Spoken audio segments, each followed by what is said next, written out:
In the tapestry of life, where every thread holds a story, America in Black and White emerges as a haven for the voices echoing through the heart of our communities. In this podcast, we wade through the rivers of our collective experiences, celebrating the vibrant hues of change brought forth by the whispers of hope and the roars of action.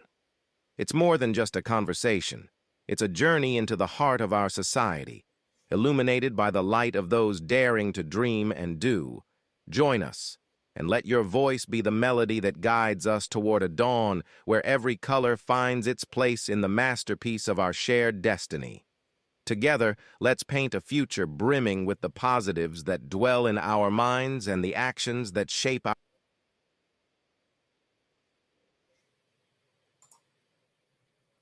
Good evening, ladies and gentlemen, and welcome to another episode of America in Black and White, where we are painting conversations on the canvas of America. Tonight we have a very special guest. We've got journalist Joe Sams with us tonight.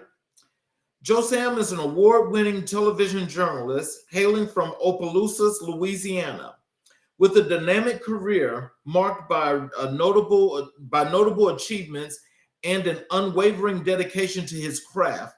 Joe's journey in the world of media and communications is nothing short of inspiring. His educational foundations and early career consisted of Joe's academic journey, began at Southern University A&M College, where he earned his bachelor's degree in mass communications in 2013. During his time at Southern University, Joe showcased his leadership skills and passion for advocacy for serving as NAACP president. He also honored his broadcasting abilities as a radio talk show host for the Bluff radio station. In spring 2012, he became an initiate of the Alpha Sigma chapter of Kappa Alpha Psi Fraternity Incorporated, further cementing his commitment to excellence and community service. Professional rise and continued education. Immediately after graduating, Joe dove into the world of news reporting in Monroe, Louisiana. His exceptional talent in broadcasting and journalism quickly garnered industry recognition, propelling him to anchor positions in some of the nation's top markets. Demonstrating a commitment to lifelong learning, Joe pursued and obtained 2 master's degrees from Grand Canyon University, one in organizational leadership and the other in communications. In his diverse roles and impactful contributions throughout his career, Joe has worked as a television news journalist and host in various markets, including Louisiana, Florida, Michigan, Ohio, and Houston. His role as entertainment host and reporter for KPRC2's Houston Life stands out, where he interviewed and covered numerous top celebrities, community leaders, politicians, luxury real estate, restaurants, and events. Seeking to expand his horizons, Joe took on the role of Director of Communications at Houston Community College. There, he successfully integrated his public relations and marketing expertise, significantly contributing to the institution's success. Currently, Joe serves as a multimedia journalist for the historic Texas Southern University and as a senior communications specialist for the city of Houston. His entrepreneur endeavors and professional affiliations. In addition to his illustrious career, Joe has ventured into entrepreneurship with the establishment of his media company, Joe Sam Media Consulting. Through this platform, he assists aspiring and current journalists in navigating the industry to achieve successful careers. Joe is a proud member of several prestigious organizations, including the Houston Association of Black Journalists, National Association of Black Journalists, NAACP, and the National Society of Leadership and Success. His involvement in these groups underserves his commitment to fostering diversity, leadership, and professional excellence within the field of journalism. Joe Sam's career is a testament to the power of dedication, continuous learning, and a passion for impactful storytelling from his early days in Louisiana to his current roles in Houston. Joe's journey exemplifies what it means to be a trailblazer in television journalism and media consulting. His contributions continue to inspire and pave the way for the next generation of journalists. Ladies and gentlemen, I'd like to bring to the show Mr. Joe Sam. Hello, sir.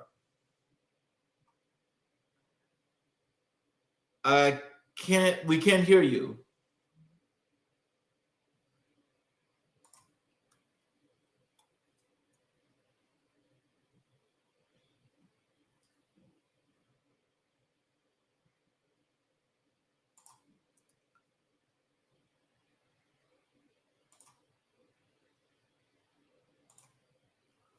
No.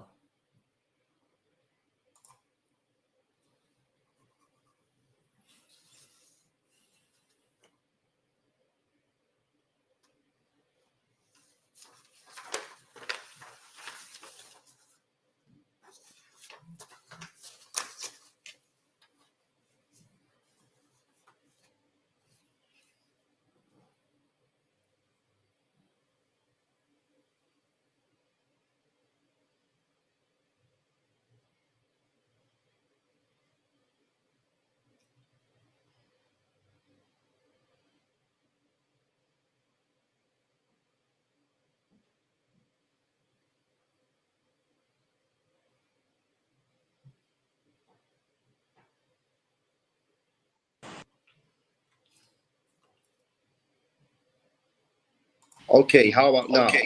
Okay. Yes. Okay. So I need to use. Okay, there we go. Awesome. All right, can you hear me now? Yes, sir. Okay, perfect. Thank you so much for that. I'm sorry about the technical difficulties, but I appreciate you for having me on, and I am super excited to chat with you today. And an amazing introduction that you presented for me. I was a long one, but it was an amazing introduction. Well, I appreciate that. Is there anything you'd like to add to your bio before we jump into the show?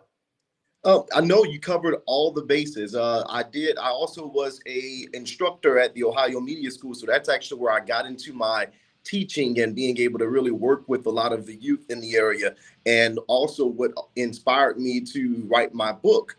The first book that I just published, which has been doing absolutely amazing, is called "Keeping News from Breaking You," and it's available now on Barnes and Noble. So those are just some more of the actions that have been happening right now within my career and within my life that has been really significant to the community that I serve.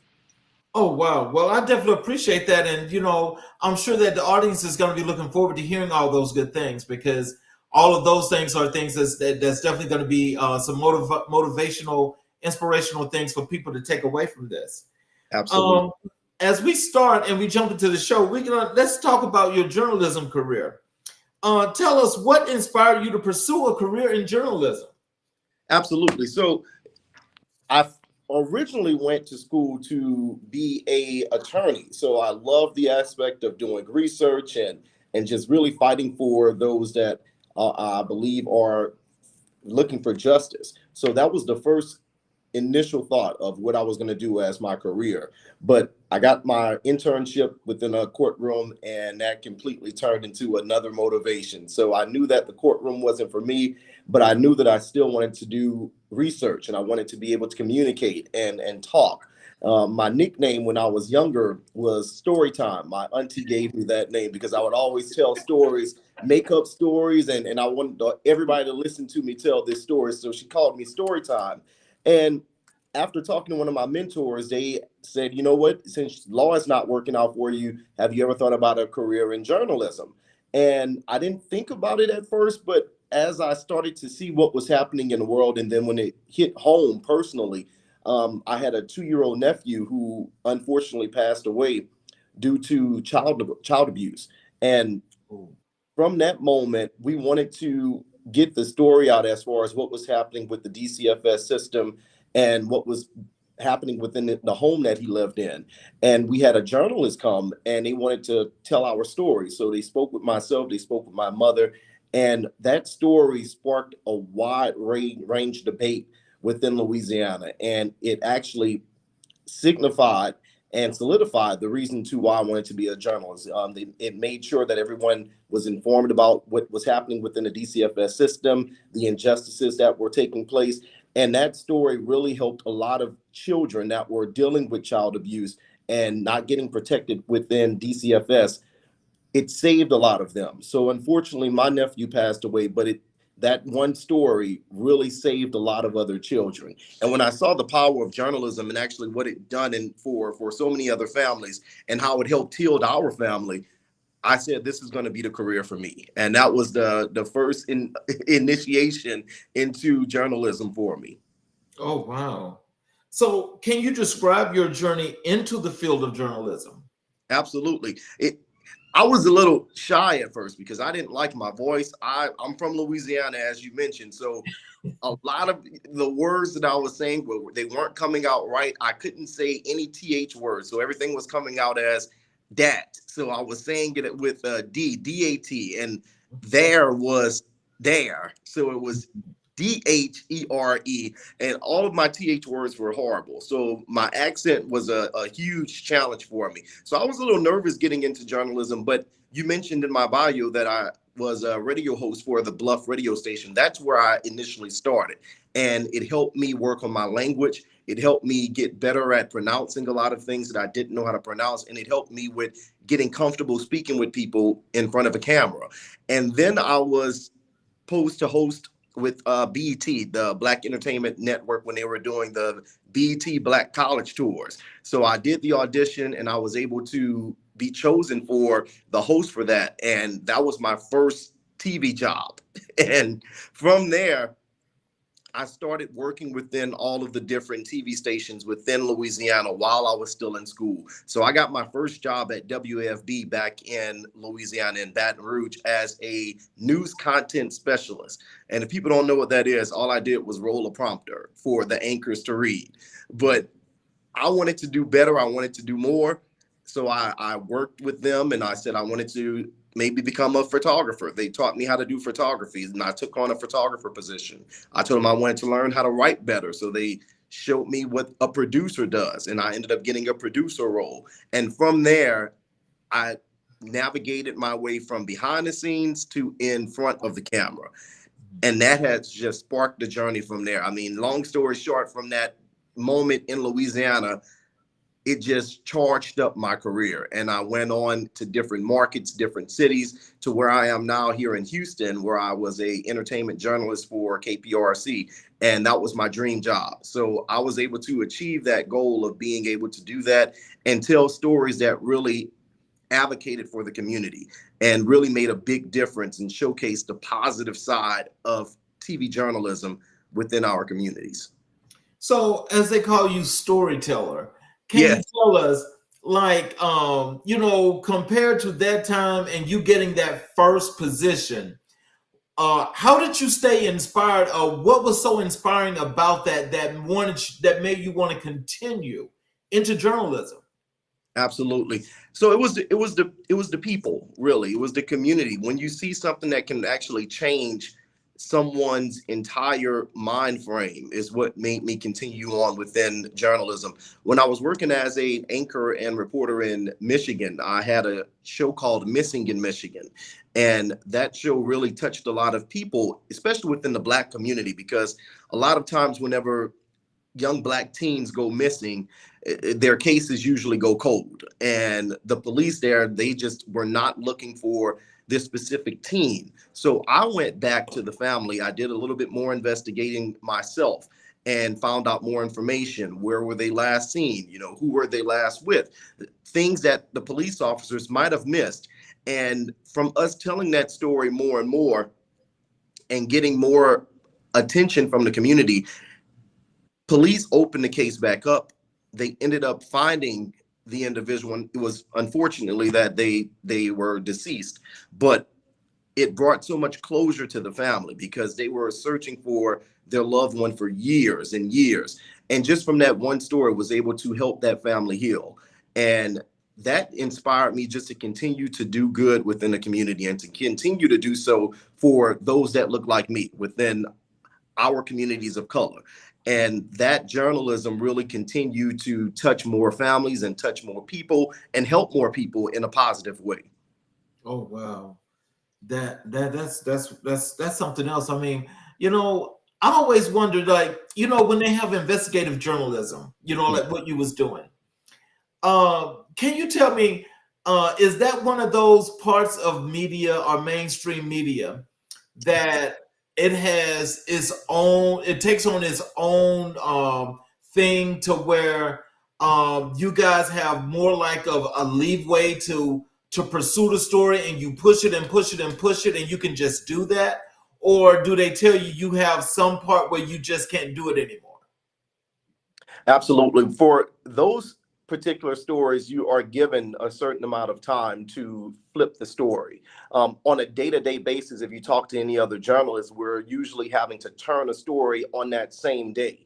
And you only get a couple of hours to work on it, and you have to be ready to go live at 5 o'clock or whatever time the show starts. So for the investigative journalism stories, they're going to take more time. They're going to take more research, which is what I talked about in the beginning about me loving doing research and really just finding out more information and more clues of what happened and what went wrong. So for that story, I believe each story I was given about a month to work on.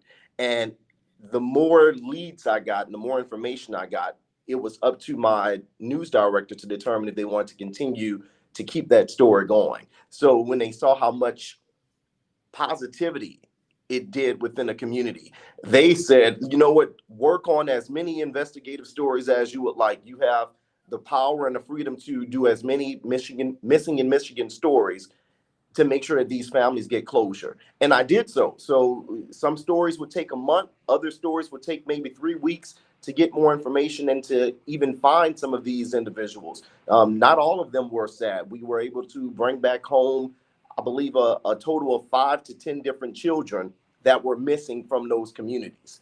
And they saw the story on air and they saw how it was being shared on social media, and they didn't even know that they were reported missing. So they came back home after seeing their face on TV and that their family was looking for them. So they gave me as much time as I needed to work on those stories, but I also wanted to be in the mind frame of getting the stories done quickly, because I know that these families were looking for closure and they were looking for some support and some help. So I wanted to make sure I was doing so in a quick mind frame, but also making sure that I wasn't skipping over any details or any information. And that's what journalism is. You don't want to report things that aren't factual just to try and make a deadline or just to try and get it out there as quick as possible. You really want to dive into the information that you're given and really be able to tell the story and what's happening and what call of action that we're sending out to the community to also lend in support.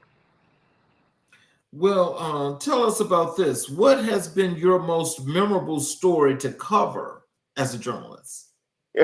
That's a good question because there's been so many different stories. I would have to say I just did one that was just recently. It was at Texas Southern University, which is a historic Black university, historic HBCU here in Houston, Texas. And I had did so many other stories that were inspiring to me, but this one here really touched me because it was one that changed the lives of so many kids. And this was within the Ocean of Soul marching band. This story I actually submitted to the Emmy Awards. So I'll be finding out if that story it will be nominated for an Emmy Award at the end of this month. But Beyonce, who is a huge superstar, she's also from here, from Houston, Texas, Third Ward. And she came back here to perform for the Netflix Christmas special on Christmas Day. And she asked the Ocean of Soul to perform with her. So I was there to capture the entire story from the moment the announcement was made throughout their rehearsals to the actual performance. And although it was an entertainment story, just being able to perform with an artist like that changed the culture at Texas Southern University. It opened up so many different kids to the arts and music and entertainment. And it really gave the Ocean of Soul marching band a push that they needed. It gave them the motivation, the inspiration that they needed to continue going. Sometimes their musicianship wasn't at its best, but being able to be rewarded with a performance like that and being able to perform with the musical artists such as Beyonce really inspired them. And it not only inspired them, but it inspired me as well. So this story, it was a short film. It came out to be about 15 minutes long. And that has to be one of the biggest pieces, one of the biggest projects that I've been a part of and been involved to work on. So I would have to say that one right there. That's the most recent, and it's one of the most inspiring to me. So, how do you approach storytelling in your articles? It's always an approach for me to where I have to draw people in. You know what I'm saying? You don't want to bore people. Within journalism, you want to make sure that we're always told to get a headline out there that draws people in, that captures their attention. My approach is to always make sure that whatever I'm putting out there as a headline is something that is going to be a reflection of the community that we're talking about. A lot of my journalism, a lot of my projects that I've worked on, a lot of the stories that I've worked on have been those of communities of color. Majority of the time, whenever I go to different stations, I'm the only Black journalist on air. So whenever it comes time to do any types of stories on the community, I make sure I focus on the communities of color so that I can make sure that their voice is being heard. And my approach to that is to, first off, be a part of the community. You can't tell the stories of the community if you're not a part of it yourself.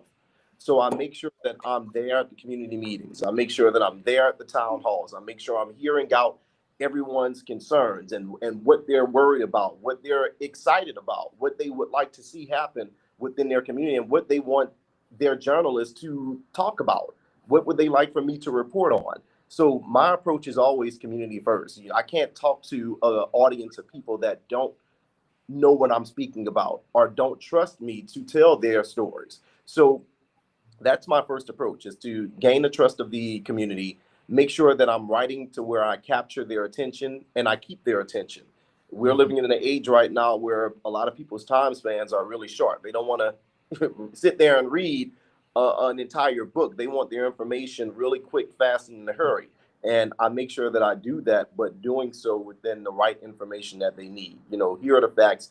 Here's the who, what, when, where, and how, and why, and what you can do to change that, or what you can do to be a part of it.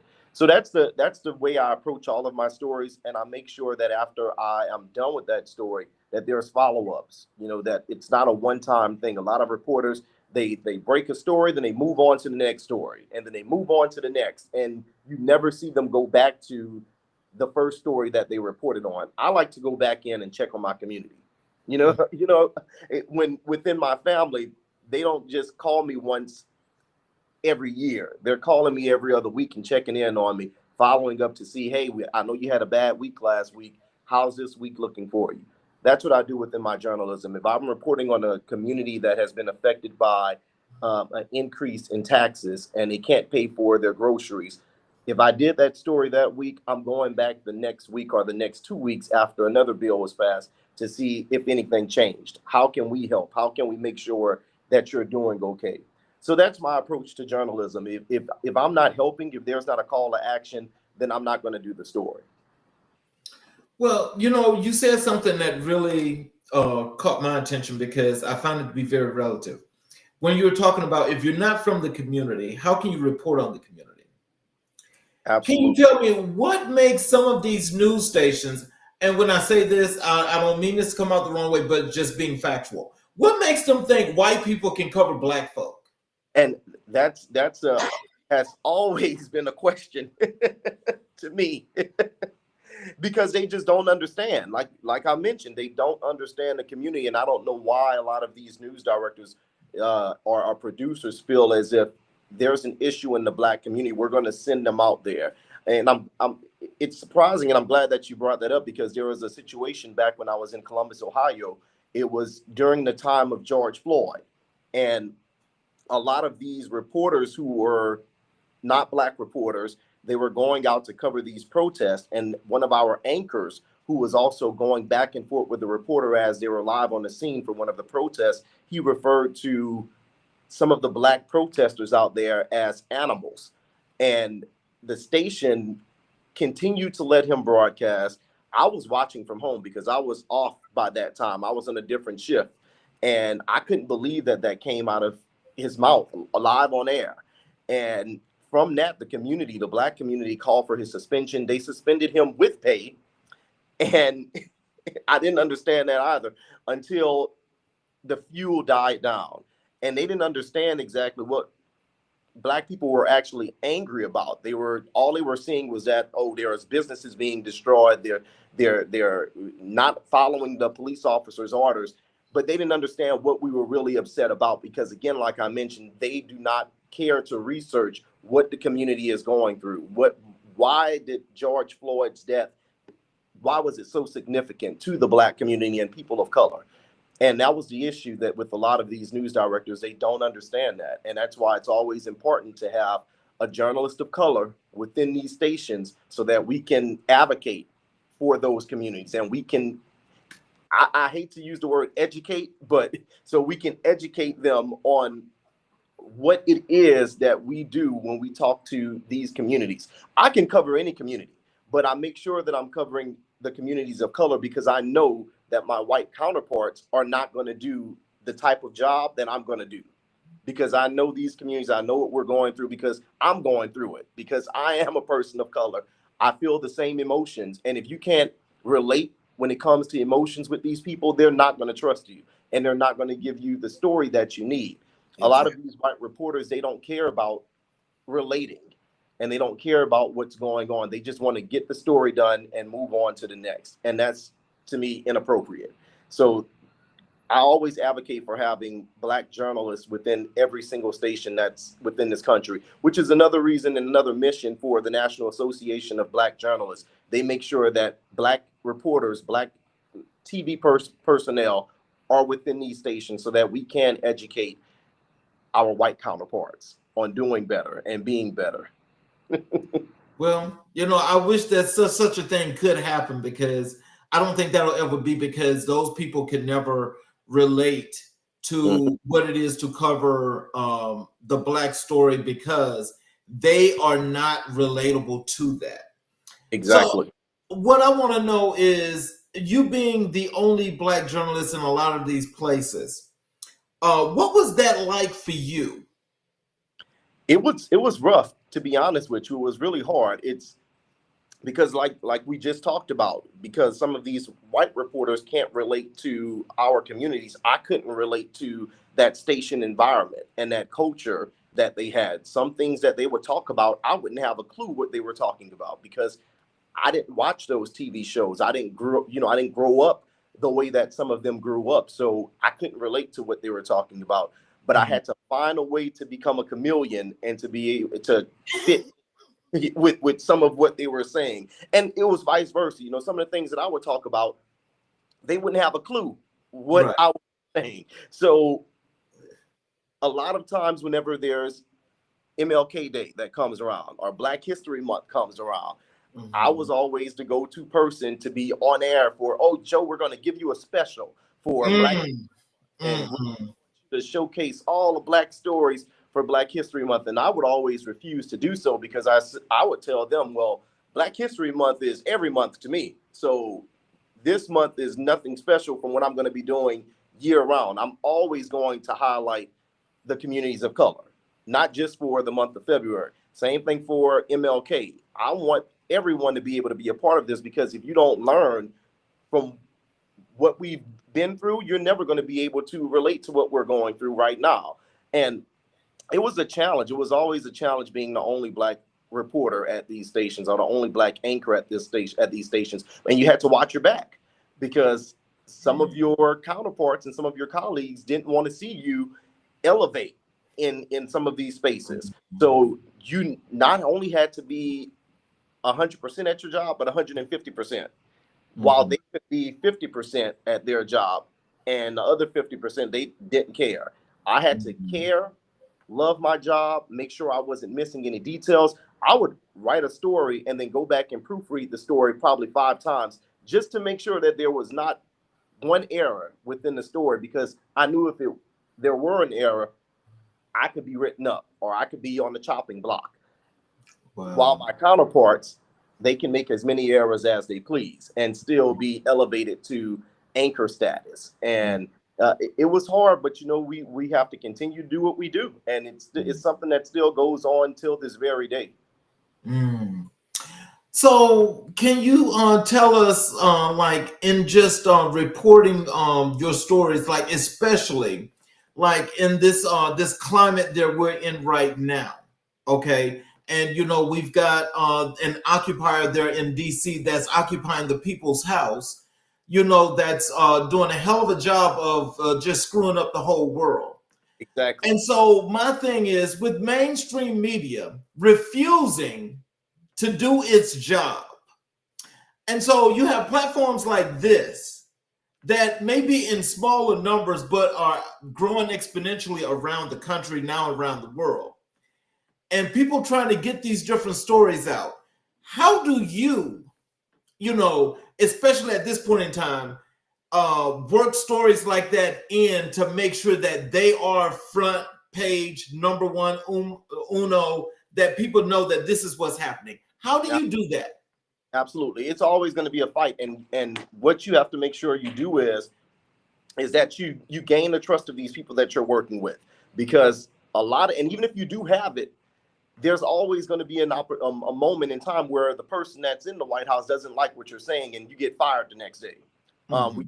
We've seen it happen with Joy Reid. We've seen it happen with Don Lemon. Now they're all on YouTube. They're all Right. starting to YouTube shows. Same thing with Roland Martin. He was at the top of his game, and they couldn't stand some of the things that he was talking about because he was telling so much of truths and Right. and so many facts. And they said, "Oh, we can't have this, so we're going to have to get rid of him." But as you can see, they still couldn't get rid of him because he's now created his own platform. So Mhm. sometimes you have to create your own spaces and your own platforms within these stations so that you can get the message out. Some of these producers, they don't want your story in the A block, which is the top block. The A block is where all the big stories go, where your breaking news and your most important information goes. They don't want those stories in the A block because they know that it might rub the viewers the wrong way, especially if your viewers are more so catered to the Republican side and Mhm. and our Trump supporters. Um, Mhm. they're not going to want to hear some of the stuff that you are saying that's bad about him, and then you become the person of attack. But you have to prepare yourself for that. That would be the first thing that I would tell anyone. Make sure that you have tough alligator skin, because they're going to eat you up in the comments. No matter if you're not saying anything good about him, they're going to get on their keyboards and call for the station to suspend you because they don't like what you're saying. But you have to have trust within your supervisor, whoever is the leader of that station, to let them know that you are the journalist that's going to tell the truth, and that you're also not afraid to leave. Mhm. And if you don't want to hear what I have to say and have me report on this factual information, I'm not here to be the viewer's best friend. I'm here to give them the most important information that they need, and factual information, whether they like it or not. And Mhm. you have to be okay with leaving. That's why I would always tell some of the people that I mentor, make sure you have a backup plan, because one day the station might like you, and then the next day, because you reported on something bad that's happening within the White House, within the current leader that we have, and you might be trying to look for another job because the station's going to be getting rid of you. So you have to be prepared for that as well. And I would just say, as long as you feel that you've done your job and that you presented the facts that you know are factual, there shouldn't be no embarrassment about what happened with the fallout. I always make sure I have a plan B, because if I fall, I'm going to fall on the Serta mattress. I'm not going to fall on the ground. So, what challenges have you faced while reporting on sensitive topics? like I mentioned, I told you guys earlier about the anchor that was suspended for what he said on air. One of the challenges, and I face this all the time whenever I'm getting ready to report on something that I know it's going to rub the viewers the wrong way. I also find myself at facing suspension. Unlike the anchor that was suspended with pay, I was suspended without pay, and it was me covering the Black Lives Matter movement. And I mentioned one thing about the officers within Blue Lives Matter when they were talking about the Blue Lives Matter versus Black Lives Matter. A lot of the viewers didn't like that. That was one of the challenges that I had to face before I went on air. I had to tell myself, I had to have a talk with myself and said, if I go in here and report this, I can either do it one way and change my entire story so that I can appease the viewers and not myself and not my community. So it was a situation to where you're damned if you do, you're damned if you don't. So I can either appease one community and continue to be on air, or the community that I always supported and get suspended off air. And I chose to continue to making sure that I gave factual information about my community. And I was suspended for a week and a half, I believe, without pay. But fortunately, throughout that week, I was able to obtain my job in Houston, Texas. So during that week, I knew God had me protected, because right after that happened, I was contemplating back and forth on if I wanted to return to that station that had suspended me for doing my job. And they suspended me because the viewers didn't like that I was saying what I was saying about Blue Lives Matter versus Black Lives Matter. They didn't care for what I said at all. And I was good on one side because my community loved me for reporting the facts that so many people were afraid to report. But then on the other hand, I can't please everyone. And I knew that I had to make a choice on if I wanted to go back to the station or leave. And I decided to pack my belongings and head to Houston, Texas. So, and so, you know what I say, smart man, because not speaking ill will of the folks in Columbus, Ohio, but their history precedes who they are, and absolutely. so they can't hide that. Absolutely. And regardless of the case, you could be in Columbus, Ohio, you could be in Lexington, Kentucky. They're the same way. Them people are very relatable because they are friends. Absolutely. They are friends. Everybody know everybody, and they're all cousins. They're kissing cousins. And it was great when all loved me whenever I was reporting on, the entertainment and the festivals and the food. Oh, they couldn't get enough of that reporting. But as soon as I switched it up a notch and started reporting on real issues, now I became enemy number one. And that was just shocking to me, because I thought that the same people that were in my corner, they turned quickly. And that's something that you always have to expect as well as a person of color. One day you're best friends with them, and the next day you're enemies because they didn't like something that you said about someone that they respect. And that was an issue. That's a challenge that you're going to face every single day as a journalist, or even as a person that works in corporate America or wherever you work. It's a challenge that you're going to have to face, because you know that some people are going to like you one day and they're not going to like you the next day because of you basically presenting factual information, and they don't want to hear it because some people still live in that delusional mindset, and it's chosen delusional that they plan to do. They choose to be delusional. So you have to let them go on and live their life the way they want to live it. And I'd rather see things for as they are rather than seeing it one way. And that's the only way. In your opinion, what is the role of a journalist in today's society? The role of a journalist is that you're doing everything. So I would say your main responsibility as a journalist is to make sure that you are standing by the story that you are presenting. You're making sure that it's reflecting the people that you are serving within your community, and that it's factual and 100% correct. You're telling both sides of the story and not just one angle. You want to make sure that you're doing that. That's the primary role of a journalist, is to provide the community with information that's going to be beneficial to them. and factual to them, and not something that they are being misled by, because there's been a lot of misinformation within some of these national stations. You hear it pretty much every day on a lot of these national stations. Ooh. Information that's going out there, and they do it for ratings, and they do it to appease the viewers rather than giving them information that's actually beneficial and that can actually change the dynamics of what we're going through. Because right now we're going through what we're going through because there has been so much misinformation, and because they're appeasing these viewers rather than telling them the truth. And that's the issue with a lot of these journalists now. But that's the primary role of a journalist, is to purport the information, no matter how you feel the viewers are going to like it. You have to report as factual as you can make sure it is. And journalists right now are doing everything. That's why a lot of people are burnt out, and this industry is starting to fail. And a lot of people are getting their information, their news, from social media right now, and from YouTubers and bloggers, because journalists are being burnt out.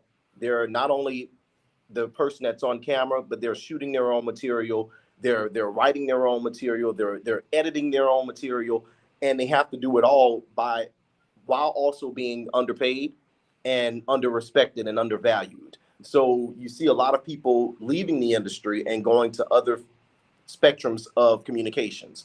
And I think that's going to be the issue right now, is that now people are going to have to rely on social media influencers and YouTubers in order to give them their information. But I love the fact that you're doing this right here, and that you're giving others the opportunity on your platform to share valuable information. And I think that that's going to be important in a day and age right now, when we have social media influencers that are being paid by different parties to say things that they want them to say. And then some of these influencers have thousands and thousands of followers, and them telling them giving them misinformation, now you've affected thousands of people that are then going to go and share that misinformation with thousands of other people. So it's important that we have other platforms like this here that's going to give them that truthful information, so that it can combat so much misinformation.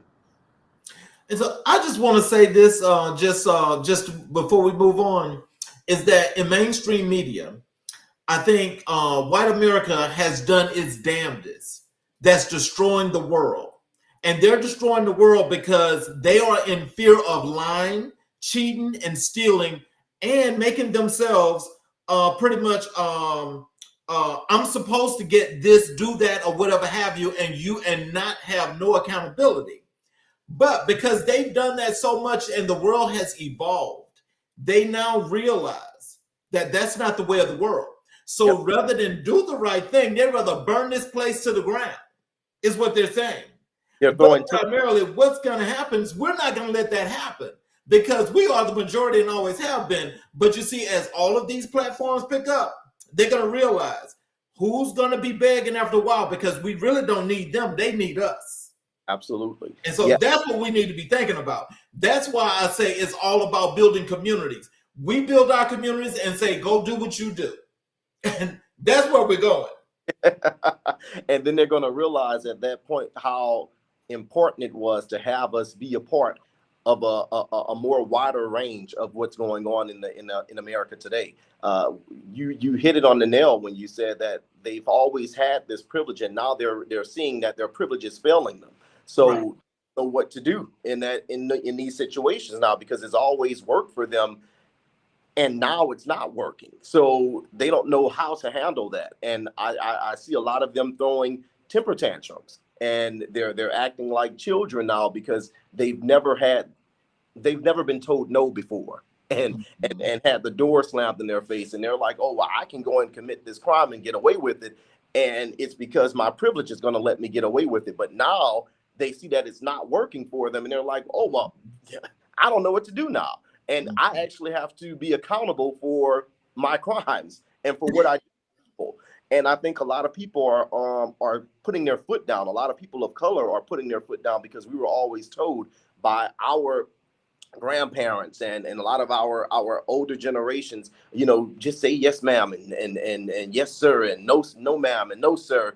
And whenever we're approached by any type of any of these people, I'm going to just leave it like that. We were always told just to give them the utmost respect.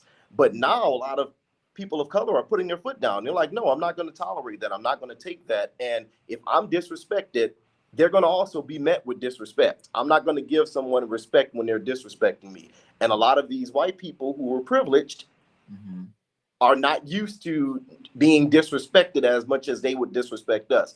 And they're also seeing that a lot of them aren't able to handle and defend themselves as well as people of color can, because we've had to defend ourselves for so long. So when you line 2 and 2 up, I believe, I think I'm going to bring back a video that had went viral. It was all over the news, and I had to cover it as well, when there was a person of color being attacked by a bunch of privileged boaters and swimmers that were out there on the pier, and there was some people of color that jumped off of the boat and swam all the way to the pier. That was the Montgomery brawl. Yes. Yes. And they made sure that they understood that, hey, y'all are not going to bring that privilege here and think that you're going to attack someone.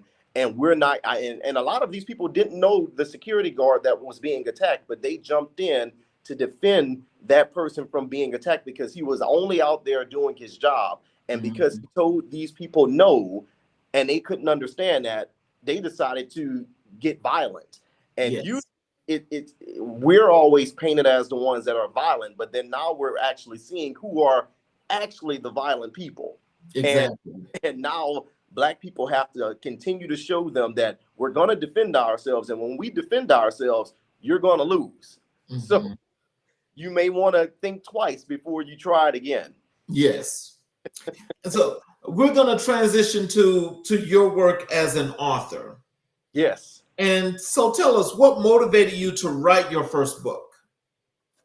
It was motivation of what we talked about throughout this entire conversation. It was the backhanded racism that I faced at a lot of these stations. A lot of times the competitiveness, when there's one person that cries wolf, it's usually the Black person that's being put out. I saw a lot of people that it happened to them and they rather suffer in silence. And we, again, like I said, we were always told, oh, well, don't say anything about your news director saying that to you because you're not going to be able to find another job on TV. And I would get told this by other Black male journalists. I would go and console to them and talk with them and try and get them to give me some understanding. And they would tell me, oh, just stay quiet. Don't say anything. And just do what they tell you to do. Even though I knew what they were doing was wrong. They just said, just go with it and just keep quiet because you're not going to be able to find a job anywhere. So I of course, rebelled against that statement. And if I felt like I was being treated wrong, I stood up for myself and I said something.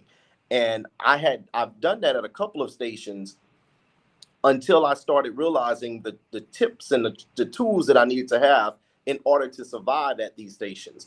And some people don't make it. Some people are committing suicide because once they lose their TV job, they don't know what to do with themselves. So we've seen so many different accounts to where people have committed suicide. There's one story within my book that talks about a Black reporter that was being picked on by his white counterparts, and he reported it to HR. He reported it to the company head, and no one did anything. They painted him as the problem child. They painted him as the person that was the Devo, which is what they referred to him as, and the one that was always causing issues.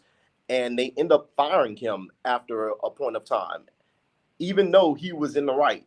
So he completely went mentally unstable, and he shot the reporter that was teasing him as well as her photographer live on air.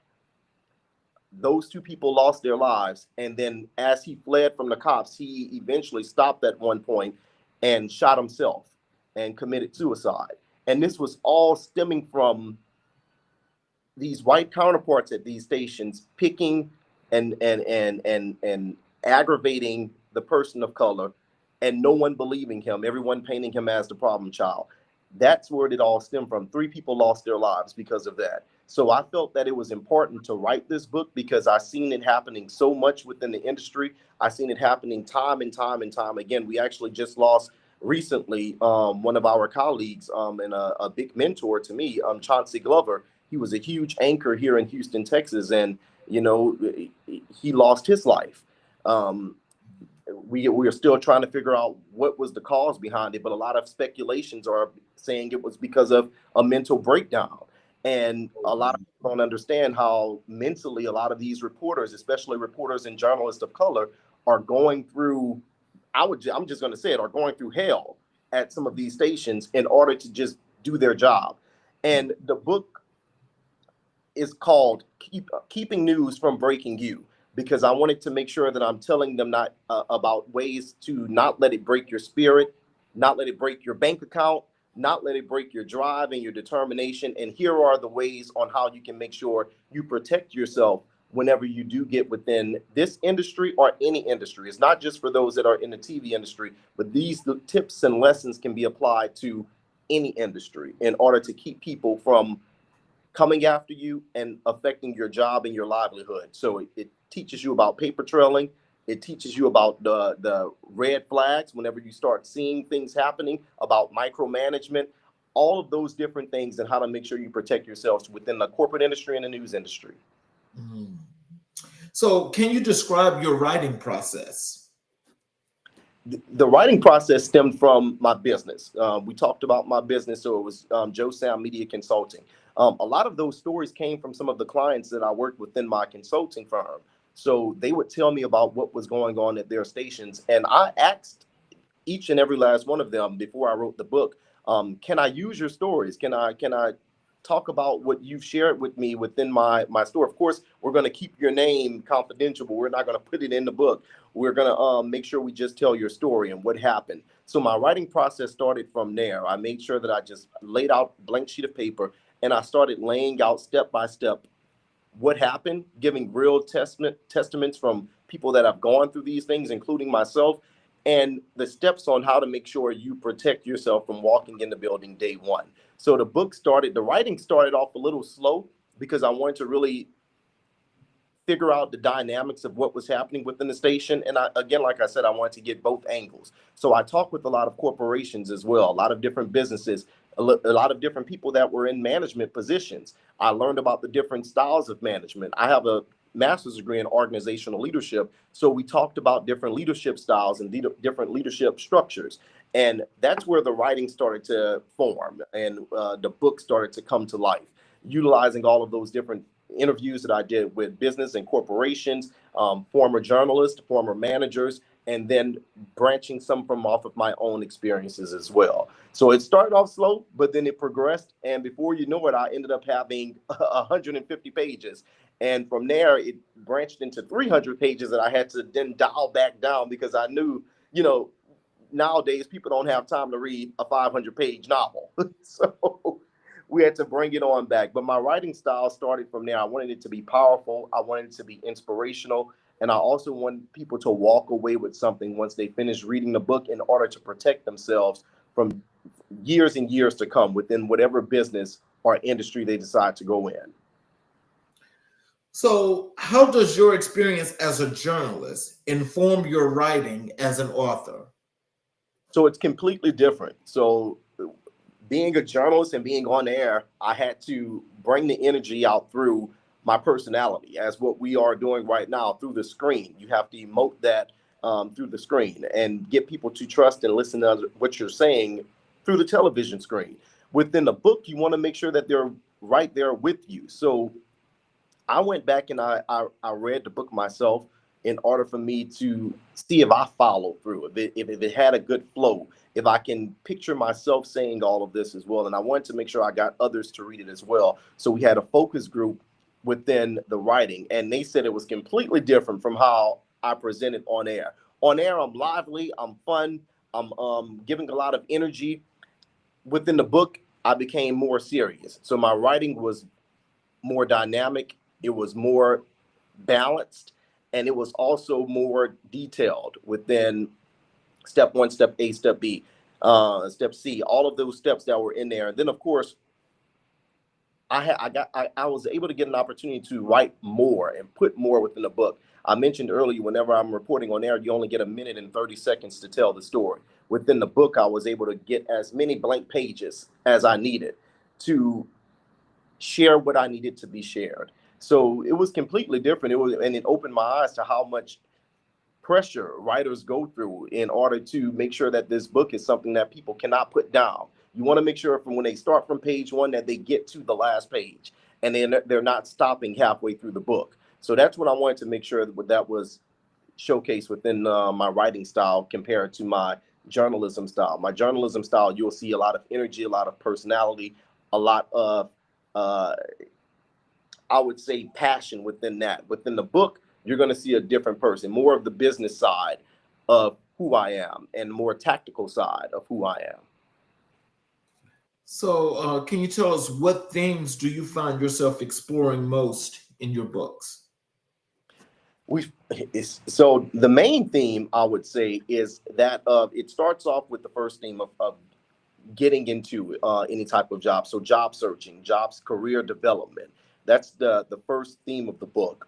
As we go throughout the book, you're going to see themes of job protection and warnings. So once we get past that era, that theme of the book, you're going to go into pretty much the last theme. You're going to focus on two different themes after that, which one is mental stability, because that's a big, like I mentioned before, you want to make sure that your mental, your self-care is being taken care of. And then the last theme of the book follows the theme of progression, of job searching, of switching and transforming who you are. So sometimes you do have to make a shift. You might have gone to do one thing in life, but now you're making a shift to do something else. So that transformation is the last theme that you're going to follow within the book. So it does take you through a couple of different themes and a couple of different emotions as you're reading throughout the entire book. But like I mentioned before, you want to make sure that it flows. So I wanted to make sure that the book flowed throughout the entire thing, and it ends with something that's going to motivate and inspire people. So that's why the last theme of the book talks about transformation and progression and evolution. What message do you hope readers take away from your work? I hope they walk away from reading this book feeling powerful. They're feeling empowered, not just powerful, but empowered to continue on with their career and know that they're intelligent and that they can be successful at whatever they do if they follow the tips and the tricks that have been laid out for them in the book. I want them to walk away with that. I want them to walk into any door knowing that they can also respect themselves and not have to dim their light in order to let someone else shine, that they can also have respect for themselves and make sure that they're getting that respect from everyone else as well, that they're giving out. I'm not going to continue to pour into your cup if my cup is not being poured back into. So I want people to walk away from the book feeling powerful and feeling empowered to be successful within any industry or career that they decide to take on. So, how has the reception of your books influenced your future writing? Oh, it's inspired me big time. I'm already planning on writing the next book, and the next book is this book has been really successful. We've done a couple of events, and at every event I run out of books because I didn't expect for it to be so many people at these events and that it would help so many people. We've had 5 events already, and each one of those events have sold out books. I've had to make more and more orders as we speak. One is in process right now. So we're already in the process of planning out the next book, but I want the next book to focus more on my imagination and more on the side that I really, because I'm a big fantasy person, so I love fantasy and anything that deals with branching out, but it still is going to incorporate positive messages in there and really deep-rooted messages. I'm from Louisiana, so I always wanted to write a book about the culture of Louisiana, the spiritual aspect of Louisiana, and also what people are still going through right now. Louisiana was a big hub for slavery, and a lot of those people, a lot of those ancestors of slave owners, and they're still there now. Their generations are still there, and we still see a lot of racism within Louisiana. So when I go back home, I still have to watch out for the things that my grandmother told me about. So the next book is going to focus more on fantasy, but also with deep-rooted messages in there about resilience and progression with as a society. So I'm excited to write that book. This book has inspired me to continue writing. It's been an outlet to tell more stories and hopefully to impact more people. Let's transition to the work that you do as a community organizer. And what prompted you to get involved in community organizing? So I've always been a big advocate for community leadership, community organization, from when my nephew passed away. After he passed away, I joined an organization called CASA, which stands for the Court Appointed Special Advocates. And that organization finds what we mentioned advocates to go into the home and to advocate for the child. Because a lot of times you see whenever they're going into the court system and they have to testify about what they're dealing with within the home, many times their abuser is sitting right there in the courtroom, whether it be the mother, the father, the auntie, the foster parent, they're sitting right there. And a lot of times all that person has to do is look at the child one way and it throws them all off. And now they don't want to speak. So the advocate now, instead of having the child go within the courtroom and testify, the advocates go and talk to the children. They get an idea of what's happening. They gain their trust, and then they report back to the judge what the child told them. They don't talk to the parents. They don't talk to anyone else but the child. So they are the advocate for the child. So that got me into community leadership and community organization, the very first thing. And then my work within NAACP, just making sure that anything that was happening unjustly within the communities that I was a part of, that I was making sure that I organized a group of people that felt the same way that I felt, that wanted to see right being done within that community.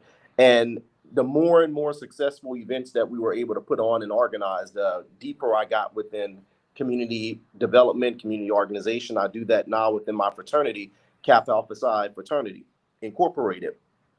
We do a lot of different community events within Kappa League as well, because we want to make sure that people are on the right track, and we want to make sure that they are given all the information that's needed to make the best decisions in life. And that's always going to be a passion of mine, and I'm going to continue doing it for as long as I can. As long as I can walk, I'm going to be out there organizing a community group or a community session so that people can talk, share ideas, and really just make sure that the positivity is being shared amongst the community, because no one wants to continue to live in a negative energy or a negative mindset. So what can we do together to make a positive and a big change? I like that. That actually makes a whole lot of sense. How does your work in community organizing intersect with your journalism? Again, telling stories is powerful. I don't think a lot of people understand how important storytelling is. The only way we can get information from others and understand what others are going through is by talking, what we're doing right now, sharing different experiences, sharing different moments that we've had within our life, talking about the differences of growing up with one another. That's how we learn from one another, and sharing those stories. Tell me about a time where when your grandmother did this. Oh, really? My grandmother did the same thing when I was younger. You start to form bonds with people because you grew up so in a similar way. And even if you are experiencing something that's different, you can learn what that person did in order to make it out of that situation. And you can take those tips with you so that if you're ever in a situation like that, you know what to do now because you've talked to people who've done that, or now you have people that you can call on in order to help you through those situations. So journalism is always a part of anything whenever you're talking about building relationships, building community. And that's what we want to make sure we do. And when we have our community sessions, we talk, we share stories, and that's a part of journalism. Some people bring in their journals. A lot of people still do journals now, and they're writing down what happened within their days. What did we do on this day? What did we do on that day? And they're bringing their journals at these sessions, and they're sharing that with us and what they did in order to make it out of those situations. So storytelling is a big part of our community advocacy, and it's one way that brings us together and also helps us elevate within whatever we're doing. So can you share a specific community initiative you are proud of? Yes. So I work with also Houston Community College. I'm telling you guys about all of my different experiences. Houston Community College was a way for me to really advance my community leadership and organization. My role there was called Community Outreach Coordinator. So all I did every day was find opportunities to reach out to the community in order to bring us together and showcase to them how important Houston Community College was and what we were doing within the community and for the community. One of the biggest initiatives that I worked on that still really touches me today was we worked with a teen homeless organization here in Houston that doesn't really get a lot of attention, not on TV, not anywhere. So we worked with them for a while, and we brought them into the school because our students at Houston Community College, they provided free haircuts.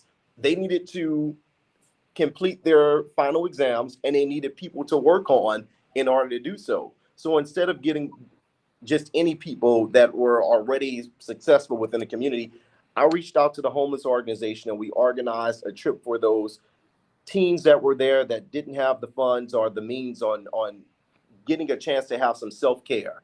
And we brought them in, and we got them free haircuts, we got them free meals. We did a complete transformation on a lot of these students, but we didn't just stop there. We also were able to get a lot of the program directors that were at the school and at the university to walk these students around, showcase, what we had to offer at Houston Community College to elevate themselves. 5 out of those, it was a group of 10 students that we brought over. I believe 5 to 8, I'm going to have to get the number again, but 5 to 8 of them enrolled in the college after that event, and they enrolled absolutely for free. So they were able to get into a program that they were able to enroll into a program for their certification for free. They enrolled into Houston Community College, graduated, and then I believe 3 or 4 of them, they finished their process, and they were able to find a job, get themselves out of the homeless shelter that they were in, and now they are building their own families. And that was all from that one event a couple of years ago that I was able to organize. And that has always been one of the highlights of my career, is just to be able to see that this one event actually inspired, and then it actually created purpose for some of these students that didn't see that they had any. And it gave them the education that they needed, and now it gave them the funds that they needed to pull themselves from out of poverty and get themselves within the working class and back on their feet. So that was something that I was really proud of. That was one of the community events that I wanted to continue doing. And now that I have departed from Houston Community College, that's something that they continue to do still till this day. But they branched it out to different shelters and different groups, troubled groups, groups that were in lower income housing, groups that just never thought that they would be able to see a college campus and or even afford a college campus. Now they see that there's a way that they can do so. Wow. I will tell you this. I'm sure that the people of Houston, especially in that community, will never forget the work that you've done, because that in itself has got to be a main imprint, not just on the community, but just culture-wise, because there's so many people, that refuse to put stake or to have a stake in the community to do their part. You and your organization exemplifies what it is. As we say, we're going to put it on the celebrity status, because y'all are the real celebrities. You see, these are the people they should be following, because, you guys are setting a standard. Not many people would know that, and I'm happy that we can amplify that. But just think about the millions of people around this country that are doing the work that you guys are doing in the community, but nobody knows the work that they do. Absolutely. So, it's like, again, I'm so happy to have you here, and I'm so happy to have people to hear this, because, all hope is not lost.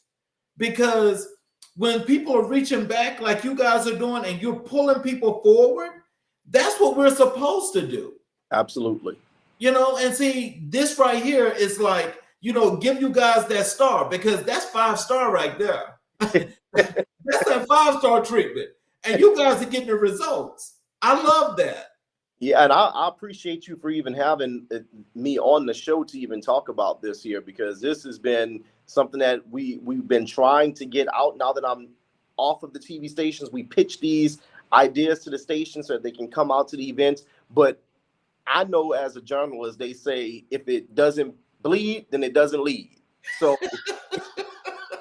if it's not something that deals with murder or crime or anything negative, then you're probably not going to get them out there. And if you do get them out there, then people are going to stop watching by the time your story comes on. So I love that there are shows that you have here to where people can actually tell their story and people actually listen, and they can sit in their car and are heading to work, whatever it may be, cleaning their house, and just sit down and listen to the discussions that we have on your show, and really get something from it. And I think that that's really important. I'm so excited that you're doing this, and that I was able to be a guest and share these opportunities. So, what do you believe is the most pressing issue facing your community right now? uh, right now, there's a lot of issues that are coming down. Just recently, it was being told, and this was something that hit us really hard, was that Job Corps has been eliminated. That's one of the issues Oh, that hitting us right now within the community, because a lot of people that were in Houston, a right. those young teens were in that program. And that was another part of the Houston Community College. We work with a lot of the Job Corps kids and instructors and counselors. And now a lot of people, not only the kids, are not able to finish that program that they were really looking forward to finishing and getting that trade so that they can get to work. But now they don't have a place to live. They're not going to be able to complete the program that they started. And the people that were working there to provide that education to them are now also out of a job. So the Mm. job market right now is really affecting a lot of people within not just the community here in Houston, but all throughout the world. Like, a lot of people are finding it hard to find work. We just saw not too long ago, a lot of government workers were laid off. Currently, right now, with the city of Houston, where I'm currently employed at, we just went through a hiring freeze. And while all of that is going on, if not to make more injury to insult, you have the price of groceries skyrocketed. So I don't get how the price of everything is going up, and then people don't even have the job now to be able to afford these things that are going up. I mean, we didn't have it before. So Mm. now you're without a job, you really don't have it. So we're facing a lot of issues right now, getting the resources to the people that are without a job, that are looking for one. A lot of the students that were at Job Corps that are now trying to find another way to finish their education and still complete their trade.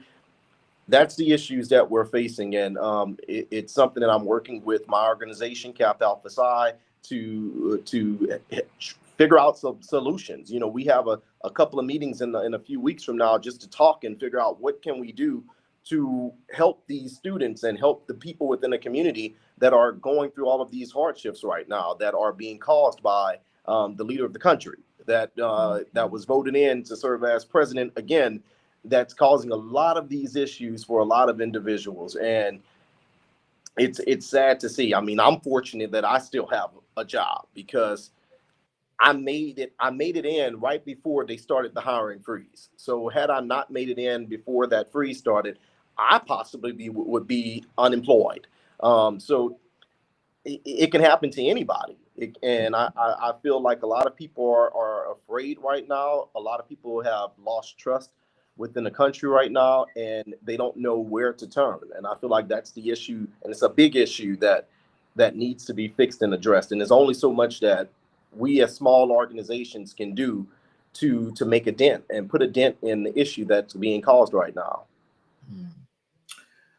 So, how do you engage community members in your organizing efforts? So one way to engage them is tell them that there's going to be free food.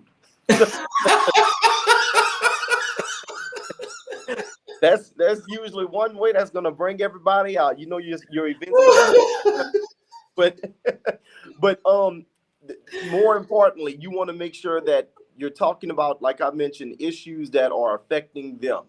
Things that are going to hit their pocket, that are going to affect their home, or affect their livelihood. So if you are reaching out and you let them know that this is something that we need to talk about and we need your input, that's how we make sure that they're engaged. And for those that can't get out of their home, we're doing sessions like this here. We're engaging them through social media. We're engaging them through online seminars and webinars so that they're informed.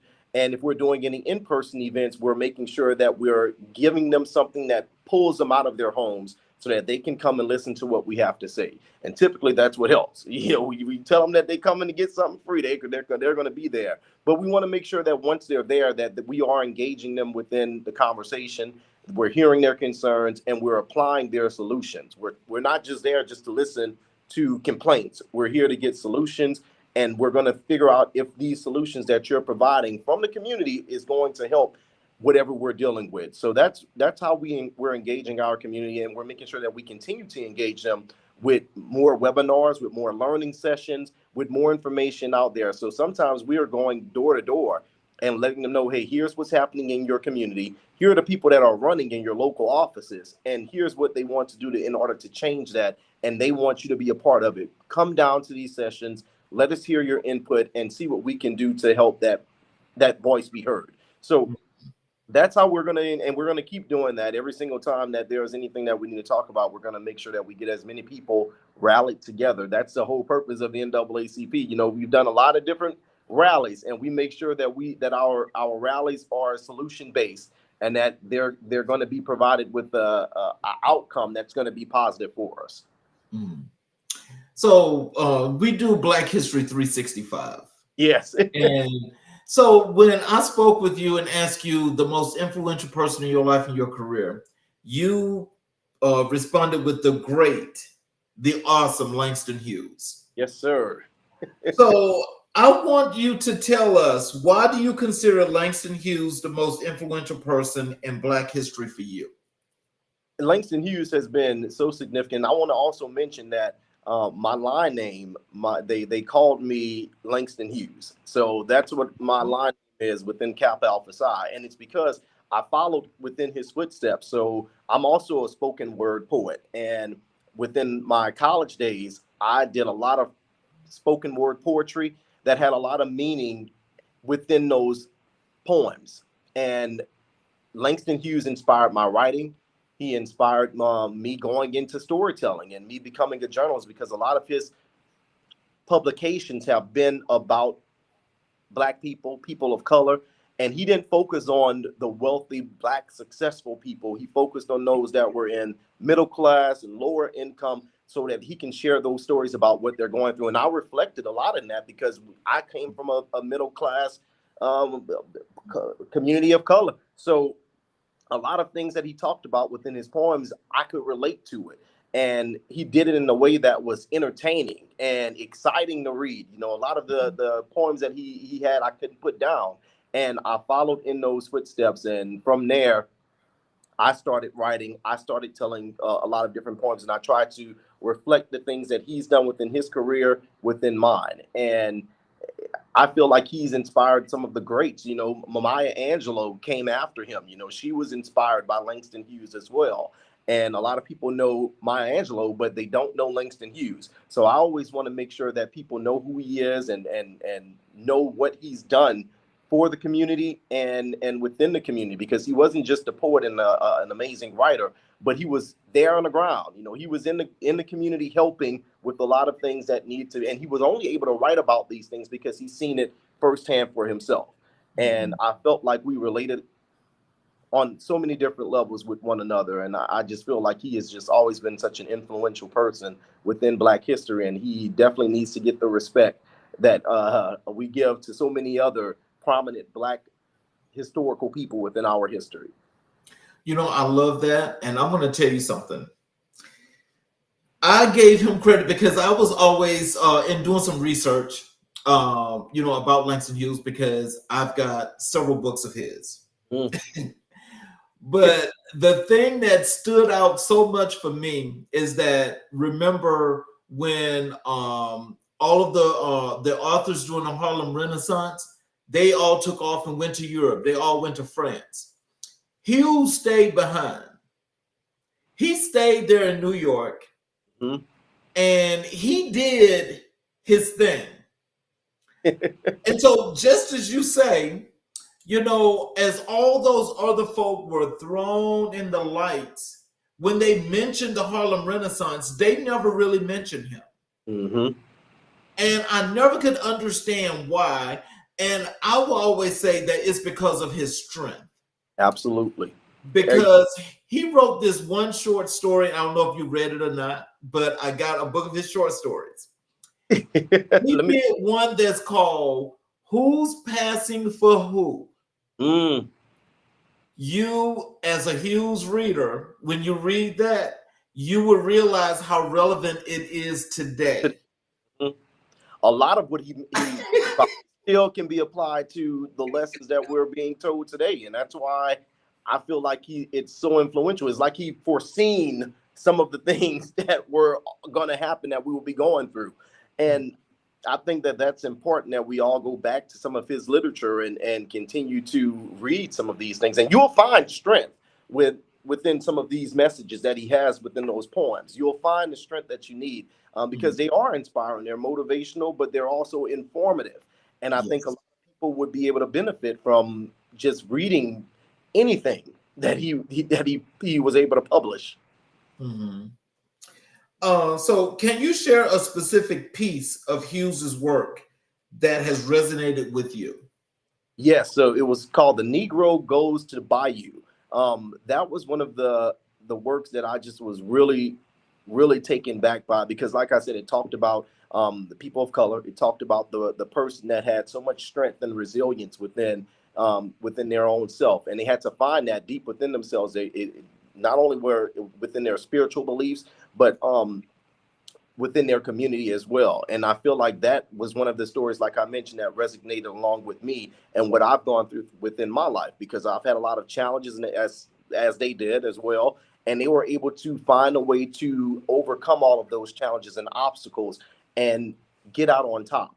And that was the message that I took from that piece of publication. And I think a lot of people were going to see and be able to relate to that as well, just as much as I did. A lot of young Black men are going to be able to see themselves within that story. And I think that's something that anybody would be inspired by. So that piece of work, I think there was another that I had, it was a poem that I actually had to perform online because I was the performer. So in order to make a lot of my brothers, my frat brothers, entertained, just to give them a little bit of entertainment, I was doing a lot of the poems. I'm gonna have to get back on which one specifically that was, because I'm old. So it's been 13 years since I've been performing online, but that one there had to be one of the most influential pieces that I really enjoyed from his works. So can you tell us, how has Hughes's writing influenced your own voice as a journalist or author? It's unapologetic.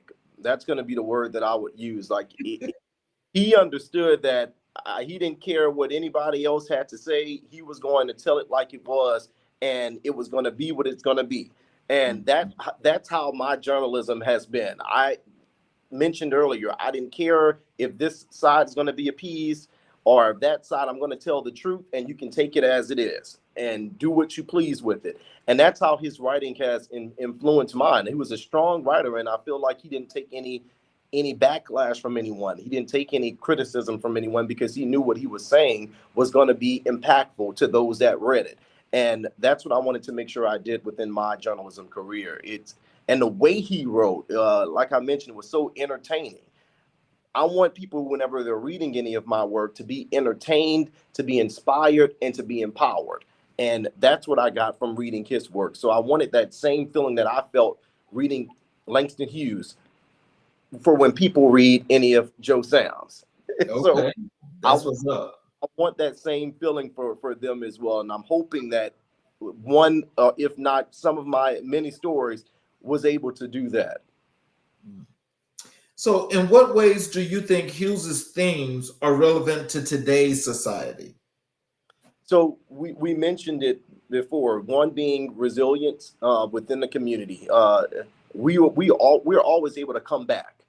after something devastating has happened to us. He talked about that throughout a lot of his publications about civil justice and making sure that we are being respected within this community. Today, we still don't have the respect that we should get, and I think there's still a long way to go before we can even accomplish that. We've made some progress, but we haven't nearly made the progress that I thought should have been made after Martin Luther King made his amazing speech. After that, I felt like people should have been inspired to stop the hatred and the injustice and the racial divide after that speech and after he had to die for what he was preaching about. But it wasn't just Martin Luther King, but it was Langston Hughes as well, fighting for civil justice, fighting for respect from our counterparts, and we still don't have that till today. So a lot of the things that he's talking about, resilience, making sure that we are overcoming a lot of those things that we continue to go through still till today. He wants us to keep pushing, and I want everyone within our community to continue to push on, no matter, despite the things that we're facing. A lot of the things that are happening right now has happened in the past, and it continues to happen. How are we going to make sure we continue to move forward in order to make sure that we're not only protected and we defend ourselves, but we're making sure that we let our counterparts know that it won't be tolerated? And I think a lot of his work spoke about that and gave us the strength that we needed, just like MLK gave us the strength that we needed, and Malcolm X gave us the strength we need. A lot of these civil rights leaders gave us the strength we need to keep going. And it's unfortunate because when you're younger, like when I was younger and I listened to my grandmother talk about a lot of this, I just couldn't believe that that they would have to go through that. And now that I've gotten older and I've experienced some of that myself, maybe not on the same scale that they have, of course, because they didn't have the same rights and freedoms that we have now, but experiencing even just a part of it is mind-boggling to me that it's still going on in 2025, about to be 2026. So it's generational, and I think that the more that they learn from their generations, the more we're going to learn from our generations and people like Langston Hughes and Martin Luther King Jr. and Malcolm X and a lot of these different civil rights leaders on how to continue to be resilient and overcome a lot of the obstacles that we're faced with. So, what aspects of Hughes' activism inspired your own community work? I would say his leadership. You know, a lot of times it's hard to stand out as the leader in a lot of these, whenever you're organizing anything that's you're fighting for, that's not just, that's not right. You have to have a strong leader in order to have those follow behind. Langston Hughes was an amazing leader, not just within his writing and his publications and his poetry, but he was a strong leader within the community, and he was able to gain the public's trust. And that's what I always mention, even just within my journalism as well. You want to be able to gain the public's trust and serve as a leader within your community. I always would say, and a lot of journalists of color, you'll hear this from them. They'll say that, you know, I'm the voice for the voiceless. I'm the voice for our community. If you're going to see a black person on air, on TV, I'm going to be the one speaking for our community because I'm listening to what they're saying, and I want to make sure that I'm in leading that effort. I've taken a lot of his strength within me whenever I organize any of my community activities or community events. I want to make sure people understand that they're following a leader that is strong, that's informed, and that's educated about the issues that we're going through and has positive and impactful solutions that are going to take part within whatever we're fighting for. And I think that was something that just always stuck with me. You know, he's multifaceted. Not only is he amazing in this sector of writing and entertainment and the arts, but he's also a strong and independent leader within his community. And so, last question for you. How do you interpret the balance of hope and struggle in Hughes's poetry? You said, how do I interpret the balance? Yep, the balance of hope and struggle.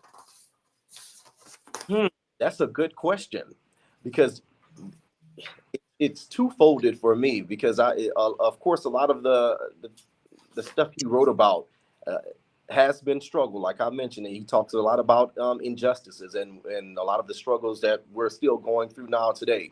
Um, and I think he gives just enough to where you understand what. And I'm not gonna, because I'm gonna say this because I don't want to make sure it's confusing for the certain person that may be listening to this. I think that some of his work is going to be important for not just us to read, people of color, but for our counterparts as well, because we understand the struggle, we understand what we've gone through and what we're still going through now, and he gives us hope to continue to go on and to continue to fight for what we believe is right. But I feel like it's important for our counterparts to read his works. You ask any other person about Langston Hughes that's not a person of color, they don't know who he is. And I think that they would understand what we're going through if they actually took a beat to actually sit down and read some of his publications and understand the struggle that people of color have had to face and where we can go if we have not. And we shouldn't just, I hate the word hope, because we keep hoping and hoping that it's going to get better and it never does. So I always try and find a solution base, but he does give us a lot of inspiration to feel that there is going to be a change that's going to happen. When that's going to happen, I'm not sure. But when you read his publications, you do feel the anguish that people have gone through, and that there is space that we can move forward with whatever we're facing within life. But I do think it's important for not just people of color to read those publications, but for everyone to get an idea of just exactly what we've gone through. Because if you read any of his publications, you won't only just be reading it just to read it, but you'll also feel the pain and the struggle, but also the inspiration and the hope that he has within those messages. And I think he does a really great job balancing the two. That's what I get from it. But then I also want more. And that's what I'm basically trying to explain right now. We have to want more than just to hope for things to get better within these injustices that we've been facing. We have to actually do something about it. And then that what we do sticks and continues to go on for generations and generations, instead of us repeating the same mistakes of our ancestors. Yeah, I have to agree with you about one thing. I think people should read his autobiography. I wonder as I wander, Mm-hmm. because that is the one thing. This is the one publication that if they read this Langston Hughes book right here, Have it. when they read this book right here, this is the thing that I loved about him, as you say. He's to the point. Mm-hmm. He gives you the humorous side, but he's to the point. Absolutely.